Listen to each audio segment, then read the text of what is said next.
Hello বন্ধুরা, আজকে একটা নতুন রেসিপি তোমাদের সাথে শেয়ার করব। তো তার জন্য আমি একটা মশলা তৈরি করব। টমেটো, কাঁচা লঙ্কা, আদা আর দুটো শুকনো লঙ্কা দিয়ে এটা আমি একটু গরম জলে ফুটিয়ে নেব। তো দেখো ফোটানো হয়ে গেছে। এবার আমি টমেটো, আদা, কাঁচা লঙ্কা সব মিক্সি জারে নিয়ে নিলাম আর টমেটোর গায়ের ওপরে চোকলাটা আমি ছাড়িয়ে রেখে দিলাম। এরপর আমি দেখো সিমগুলো এইভাবে কেটে নিয়েছি। আর এটা আলু। এবার কড়াইতে তেল বসিয়ে আলুগুলো একটু ভেজে নেব। একটু আধা ভাজা ভাজা হয়ে গেলে তখন এর উপরে আমি সিমগুলো দিয়ে দেব। সিমগুলো দিয়েও আমি একটু ভেজে নেব। ভালো করে ভেজে নিতে হবে। এই তরকারিটা দিয়ে ভাত খেতে, গরম ভাতে খুব ভালো লাগে।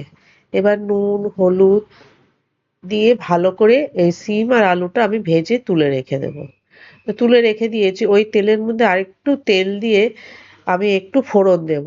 গোটা গরম মশলা, তেজপাতা আর গোটা জিরে ফোড়ন দিলাম। ফোড়নটা যখন হয়ে আসবে ওর মধ্যে আমি এবার বাকি মশলাগুলো দেব। যে মশলাটা আমি পেস্ট করে রেখেছিলাম ওই মশলাটা দিয়ে দিলাম।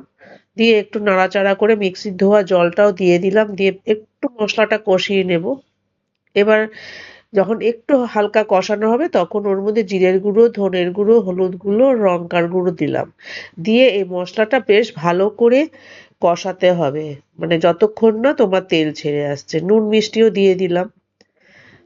এবার যতটা নুন মিষ্টি তোমাদের স্বাদ অনুযায়ী দেবে।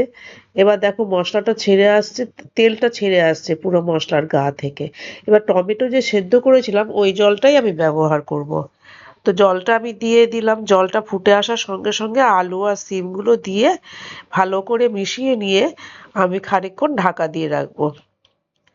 দেখো এবার ঢাকাটা খুলেছি। আলু, সিম অনেকটা সেদ্ধ হয়ে গেছে। তো এর মধ্যে আমি কিছুটা নারকেল গুঁড়ো দেব, মানে নারকেল কোড়ানো। নারকেল আমি কুড়িয়ে রেখেছিলাম, এক মুঠো মতো নারকেল কোড়ানো দিয়ে দিলাম। দিয়ে ভালো করে মিশিয়ে নিয়ে আরো কিছুক্ষণ একটু ভাপে হতে দেব। তো এই রেসিপিটা তোমাদের কাছে কেমন লাগলো অবশ্যই করে দেখবে। আমি বলছি গরম ভাতে এটা খেতে খুব ভালো লাগে।